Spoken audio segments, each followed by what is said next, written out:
বাইদেউ পুখুৰীটোৰ নাম কি কয়? বিষ্ণু পুষ্প। আৰু বিষ্ণু পুষ্পত আৰু ইয়াত যিবোৰ কাছ আছে কাছক দিবৰ বাবে আখৈ পেকেট লৈছোঁ। বেলেগ দিয়া মানা আছে কমিটিৰ ফালৰ পৰা হয়তো।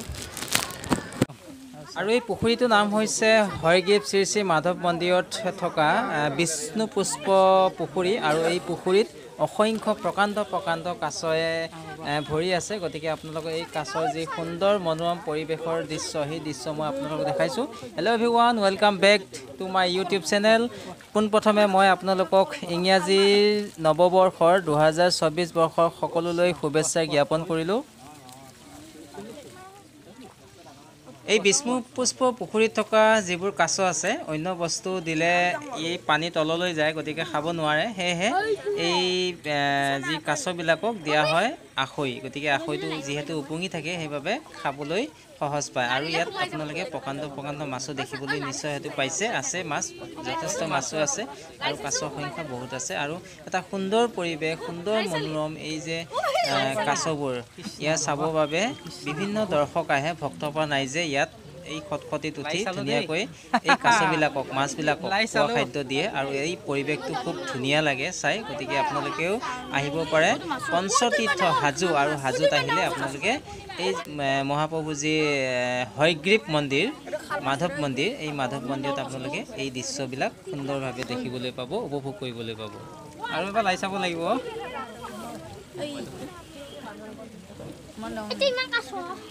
আহ বাবা, আহ জয় শ্ৰী হৰি বিষ্ণু।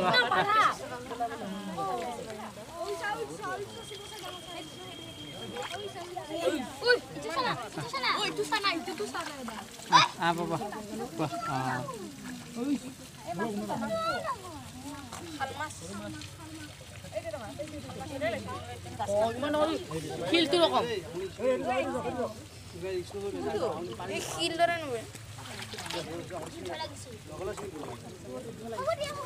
भाई मारो मुझे मारो। ओ भाई ये क्या है? यो वाओ, इतने डाउन लो।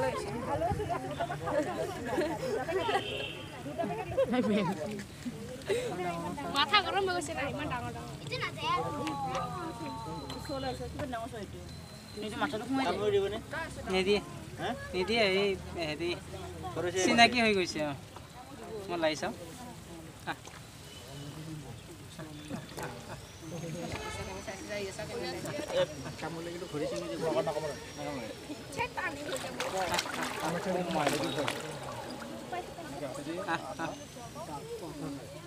Wow, so nice.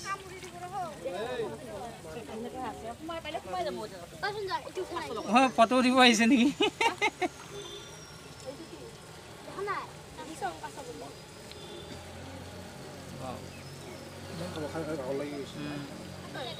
বেলেগ বস্তু কিয় দিব নিদিয়ে বা?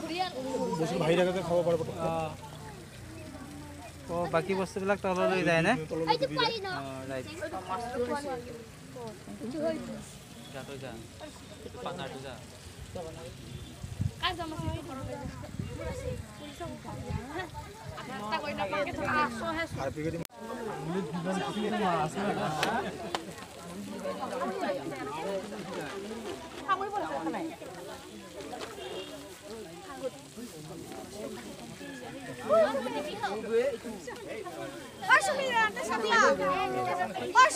অলপ চাই দিব নেকি?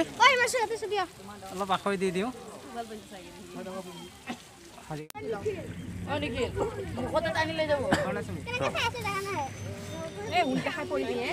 তাকে কৈছোঁ তলত যোৱা বুলি।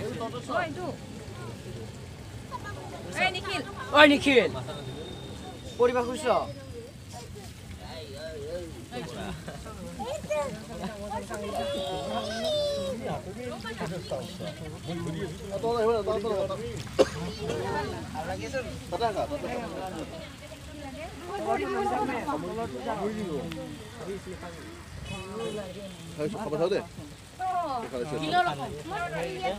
কিন্তু যোনে যোনে দিলে নাখায়।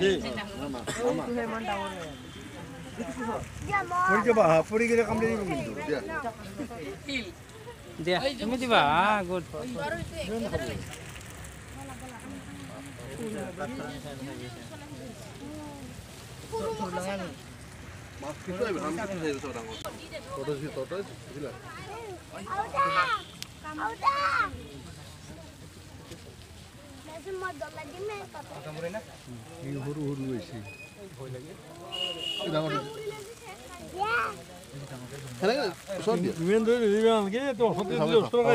এইটো দেখা ডাঙৰক দেখাব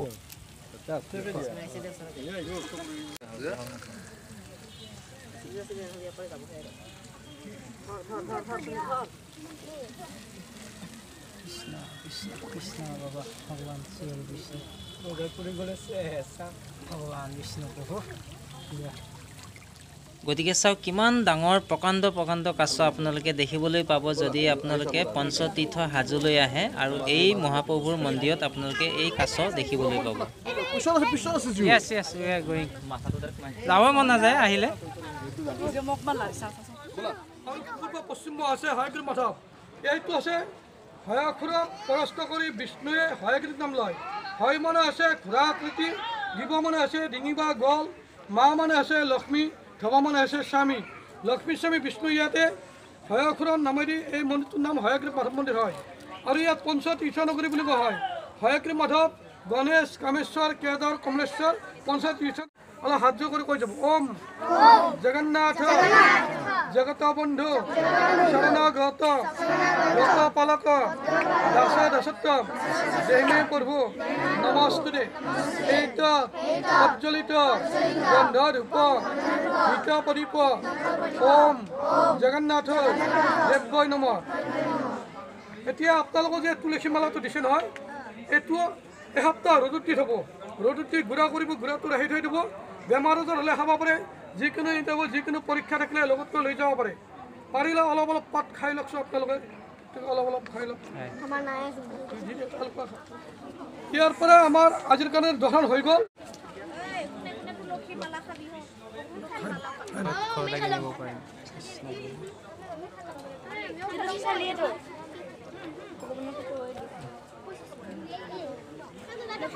পণ্ডিতজী আৰু অলপ হয়গ্ৰীৱ যি মহাপ্ৰভু মন্দিৰ এই বিষয়ে আৰু অলপ কিছু ক'ব নেকি ইয়াত আমাৰ এসময়ত কলি দাপৰ সন্ধিক্ষণৰ মাজত ভৃগুমুনিৰ পুত্ৰ উৰ্বমুনিয়ে ইয়াতে ধ্যানযজ্ঞ কৰিছিল কৰাৰ সময়ত এখন অসুৰৰ ৰাজ্য আছিল অসুৰবিলাকে ধ্যানযজ্ঞ কৰিব নিদিয়ে ভেদত বিষ্ণুক এওঁলোকে আৰাধনা কৰে এওঁলোকে বিষ্ণু আহি অসুৰৰ লগত যুদ্ধ হয় যুদ্ধত গোটাই অসুৰ পৰাস্ত হৈ যায় ইয়াৰ পৰা পলাই তেওঁলোকে বিশ্বনাথ চাৰিআলিত গোপন ভাই থাকে এই কথা গম পাই বিষ্ণুৱে তেওঁলোকে যে যুদ্ধ হয় যুদ্ধত গোটাইতে অসুৰ মৰি যায় পিছত হয়াসুৰে বাচি আছিল বাচি থাকাত কৈছিলে প্ৰভু আপোনাৰ নামৰ লগত যে মোৰ নামটো সদায় কাৰণে থাকে এইকাৰণে হয়গ্ৰীৱ মাধৱ বুলি কোৱা হয় হয় মানে আছে ঘোঁৰা আকৃতি জীৱ মানে ডিঙি বা গল মা মানে লক্ষ্মী ধবা মানে স্বামী ইয়াত পঞ্চতীৰ্থ নগৰী বুলি কোৱা হয় হয়গ্ৰীৱ মাধৱ গণেশ কামেশ্বৰ কেদাৰ কমলেশ্বৰ আৰু এই টিলাটোৰ নাম মণিকুট টিলা হয় 1 লক্ষ মুনিয়ে একেলগে তপ কৰাৰ কাৰণে এই টিলাটোৰ নাম মণিকুট টিলা আৰু আমাৰ 9 বছৰ বিৰতিৰ মূৰত এইবাৰ বুলবুলি চৰাই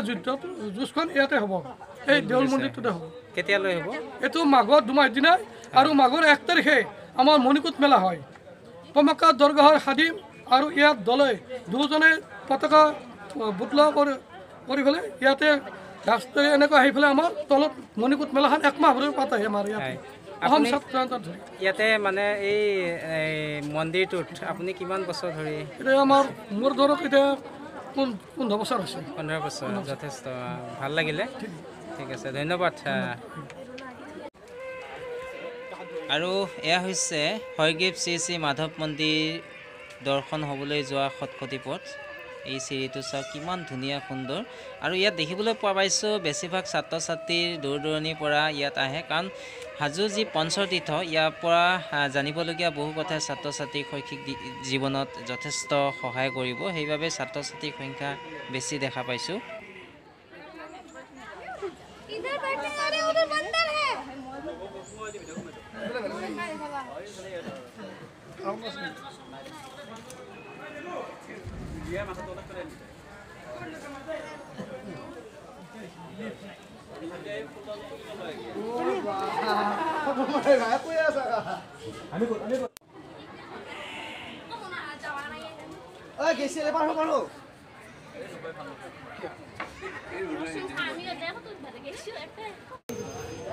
আৰু এয়া হৈছে শ্ৰী শ্ৰী হৰগ্ৰীৱ মাধৱ মন্দিৰ। আপোনালোকক ইতিমধ্যে মই ওপৰৰ কিছু দৃশ্যাংশ দেখুৱালোঁ আৰু এতিয়া আপোনালোকক দেখুৱাম মহাপ্ৰভুৰ শ্ৰী শ্ৰী কেদাৰ মন্দিৰ। তো পঞ্চতীৰ্থ হাজোলৈ আহিলোঁ আৰু এতিয়া বৰ্তমান উপস্থিত আছোঁ আমি কেদাৰ টেম্পলৰ সন্মুখত, কেদাৰ মন্দিৰৰ সন্মুখত। আৰু অলপ সময় পিছতে আমি কেদাৰ মন্দিৰৰ সবিশেষ পৰিৱেশ দেখাম। আপোনালোকে ভিডিঅ'টো শেষলৈকে চাই থাকিব। সুন্দৰ।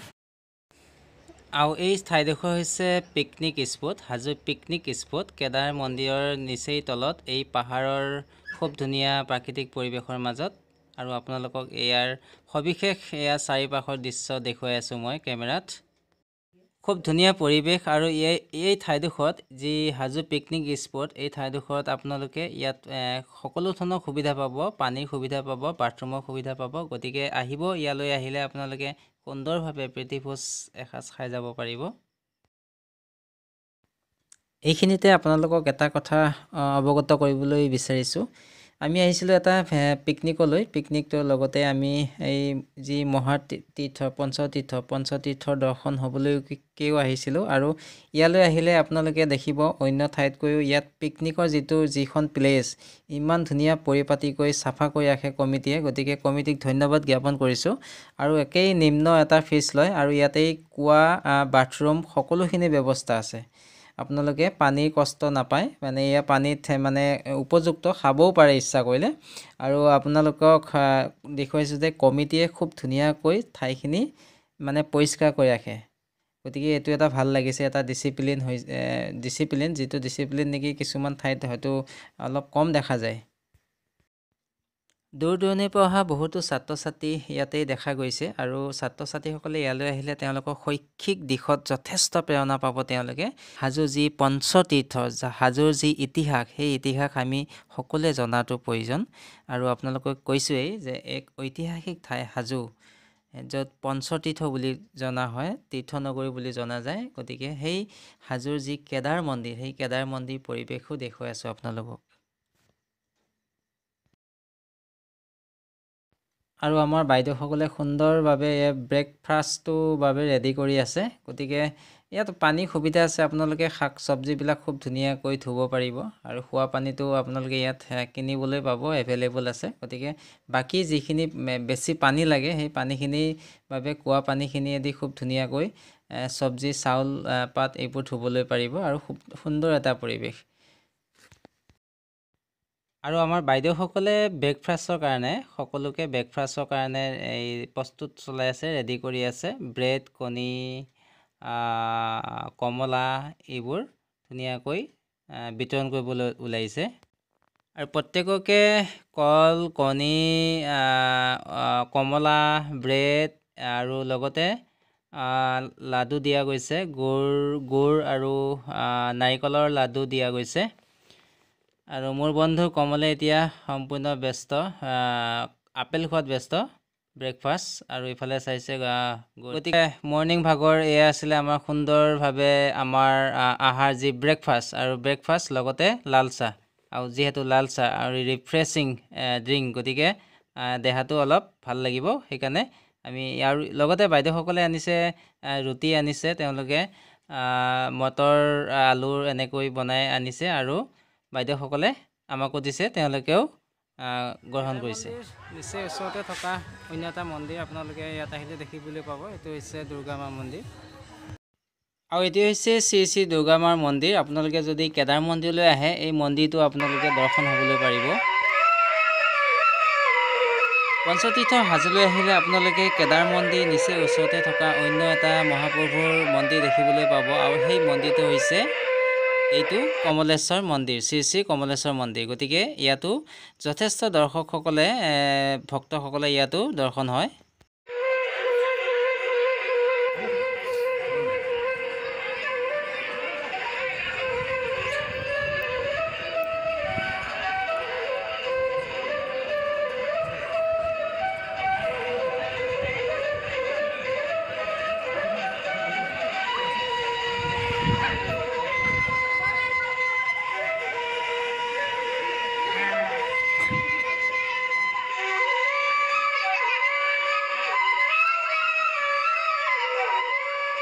বহুত বহুত ধন্যবাদ জ্ঞাপন কৰিছোঁ আপোনালোকে মোৰ এই ভিডিঅ'টো শেষলৈকে চাই থকাৰ বাবে পুনৰবাৰ মই আপোনালোকক ইংৰাজী নৱবৰ্ষৰ 2024 বৰ্ষৰ বহুত বহুত শুভেচ্ছা জ্ঞাপন কৰিছোঁ আৰু এনেদৰে ভাল ভাল ভিডিঅ'বিলাক পাই থাকিবৰ বাবে আপোনালোকে যাতে মোৰ চেনেলটো ছাবস্ক্ৰাইব কৰিলে তাৰ বাবে অনুৰোধ জনাইছোঁ